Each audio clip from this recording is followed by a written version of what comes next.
Hi friends, இன்றைக்கி வீடியோவில் நம்ம பார்க்க போகிற ரெசிபி என்னென்னு பார்த்தீங்கன்னா ஈவினிங் ஸ்நாக்ஸ் ரவையை வச்சு பணியாரம் தாங்க செய்ய போகிறேன். வாங்க ஃப்ரெண்ட்ஸ், எப்படி செய்யலான்னு சொல்லிட்டு வீடியோவில் போய் பார்த்துடலாம். ஃபஸ்ட்டு இந்த ரெசிபி செய்யறதுக்கு ஒரு பாத்திரத்தில் 1 கப் அளவுக்கு ரவை எடுத்துக்கிறாங்க, அது சேர்த்துக்கிறேன். கூடவே 1.5 கப் அளவுக்கு கோதுமை மாவு எடுத்துருக்குறாங்க, அதையும் நம்ம சேர்த்துக்கலாம். சேர்த்துட்டு டேஸ்ட்டுக்காக கொஞ்சமாக உப்பு சேர்த்துருக்குறாங்க.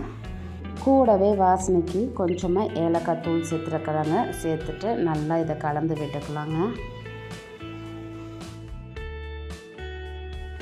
இப்போ இதை கலந்து விட்டதுக்கப்புறமா வேறு ஒரு பாத்திரத்தில் 1 கப் அளவுக்கு வெல்லம் எடுத்துருக்குறாங்க, அதை நம்ம சேர்த்துக்கலாம்.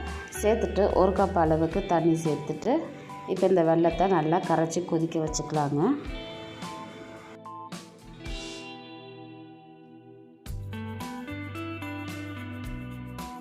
இப்போ பாருங்கள், இந்த வெல்லம் நல்லா கரைஞ்சி கொதித்து வந்துடுச்சு. இப்போ இந்த வெல்லம் சூடு நல்லா ஆறட்டுங்க. ஆறினதுக்கப்புறமா ஒரு ஜல்லடையில் நம்ம வடிகட்டிட்டு சேர்த்துக்கலாங்க. நான் எல்லா வெள்ளை தண்ணியுமே ஊற்றிக்கிறேங்க. ஊற்றிட்டு இப்போ நல்லா மிக்ஸ் பண்ணிக்கலாங்க. கட்டிகள் எதுவும் இல்லாத அளவுக்கு நல்லா கலந்து விட்டுக்கலாங்க.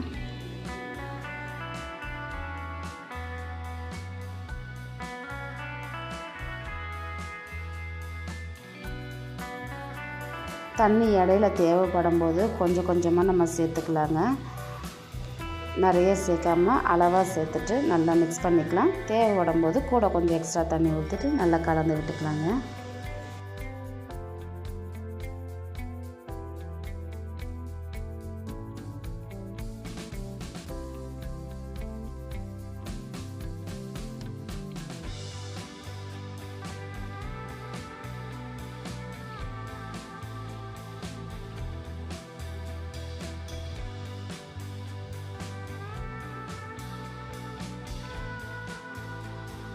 இப்போ தண்ணி ஊற்றி நல்லா கலந்ததுக்கப்புறமா இதில் கொஞ்சமாக ஆப்பச்சோடை சேர்த்துருக்குறாங்க. சேர்த்துட்டு ஒரு தடவை நல்லா கலந்து விட்டுக்கலாங்க.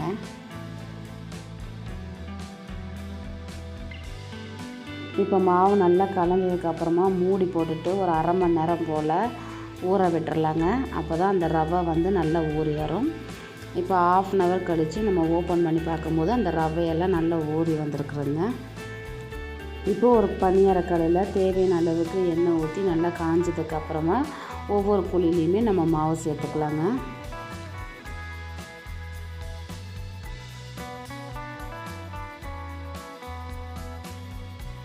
ஸ்டவ்வை லோ ஃப்ளேமில் வச்சுட்டு நம்ம செய்யலாங்க. அப்போ தான் உள்ளுக்குள்ளே நல்லா வெந்து வரும்.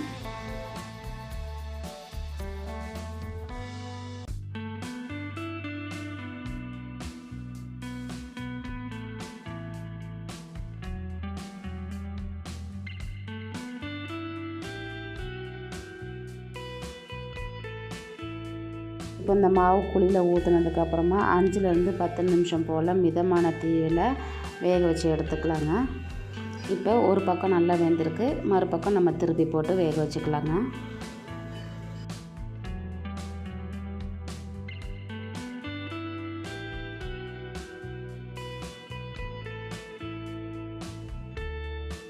இப்போ மறுபடியும் 5 நிமிஷம்லேருந்து 10 நிமிஷம் போல் மிதமான தீயில் வேக வச்சுக்கலாங்க. இப்போ இந்த 2 பக்கமும் நல்லா வெந்து வரட்டும்.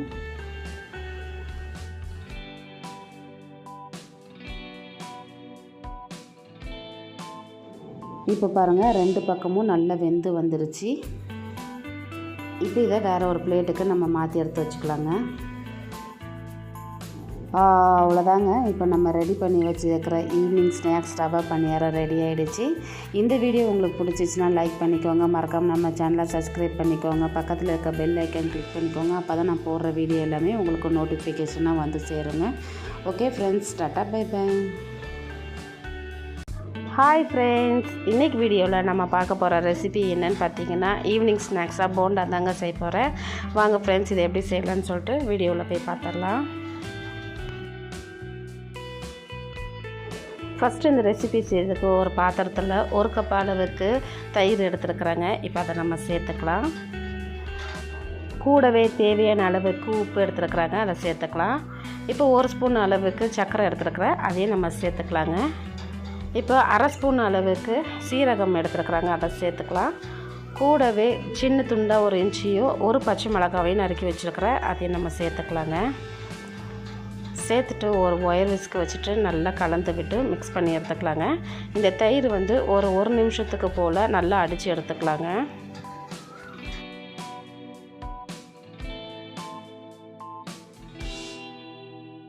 இப்போ இந்த தயிரை நல்லா அடித்து விட்டதுக்கப்புறமா 1 கப் அளவுக்கு மைதா மாவு எடுத்துருக்குறாங்க. அது கூடவே 1 கப் அளவுக்கு கோதுமை மாவு 2 ஈக்குவலாக எடுத்துருக்குறாங்க.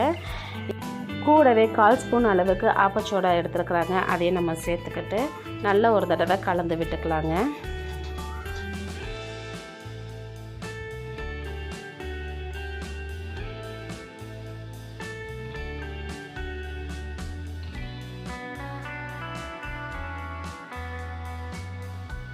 இப்போ இது நல்லா கலந்து விட்டதுக்கப்புறமா தேவையான அளவுக்கு கொஞ்சம் கொஞ்சமாக நம்ம தண்ணி சேர்த்துட்டு பிணைஞ்சிக்கலாங்க. ஒரே அடியாக தண்ணி சேர்க்காம தேவைப்படும் போது அளவாக சேர்த்துட்டு நம்ம பிணைஞ்சி எடுத்துக்கலாம்.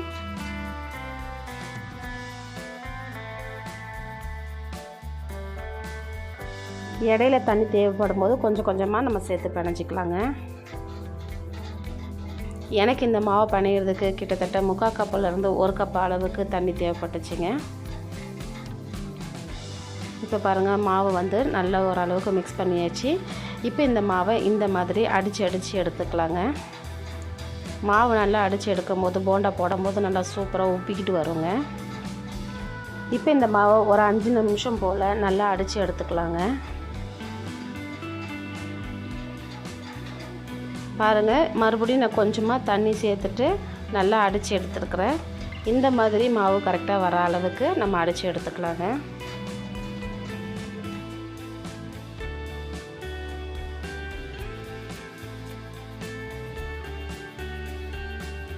இப்போ இந்த மாவு வந்து நம்மளுக்கு ரெடியாக இருக்குது. இப்போ மூடி போட்டுட்டு ஒரு 1/2 மணி நேரம் போல் நல்லா ஊற விட்டுடலாங்க. இப்போ 1/2 மணி நேரம் கழித்து நான் ஓப்பன் பண்ணி வச்சுருக்கிறேன். இப்போ வந்து இந்த மாவை ஒரு நிமிஷத்துக்கு போல் நல்லா அடித்து எடுத்துக்கலாம்.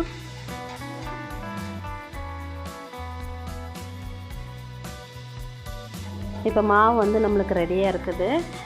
இப்போ ஒரு கடாயில் தேவையான அளவுக்கு எண்ணெய் ஊற்றி நல்லா சூடு பண்ணி வச்சுருக்குறாங்க. இப்போ நம்ம எடுத்து வச்சுருக்கிற மாவில் வந்து சின்ன சின்ன உருண்டைங்களா நம்ம போட்டு எடுத்துக்கலாம்.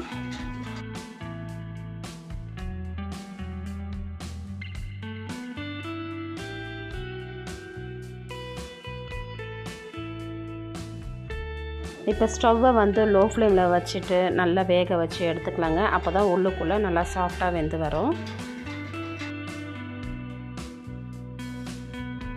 இப்போ பாருங்கள், ஓரளவுக்கு இந்த போண்டா எல்லாமே லைட்டாக செவந்து வந்திருக்குது. இது நல்லா வேக விட்டுறலாம்.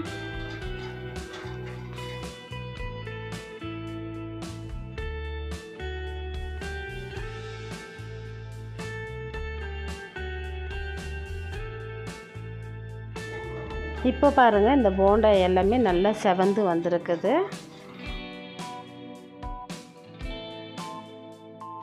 இப்போ இந்த போண்டாக்களை வேறு ஒரு பிளேட்டுக்கு நம்ம மாற்றி எடுத்து வச்சுக்கலாங்க.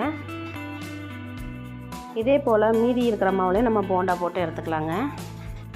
அவ்வளோதாங்க. இப்போ நம்ம ரெடி பண்ணி வச்சுருக்கிற போண்டா ரெடி ஆகிடுச்சு. இந்த வீடியோ உங்களுக்கு பிடிச்சிருந்துச்சுன்னா லைக் பண்ணிக்கோங்க. மறக்காமல் நம்ம சேனலை சப்ஸ்கிரைப் பண்ணிக்கோங்க. பக்கத்தில் இருக்க பெல் ஐக்கன் கிளிக் பண்ணிக்கோங்க. அப்போ தான் நான் போடுற வீடியோ எல்லாமே உங்களுக்கு நோட்டிஃபிகேஷனாக வந்து சேருங்க. Okay friends, tata bye by.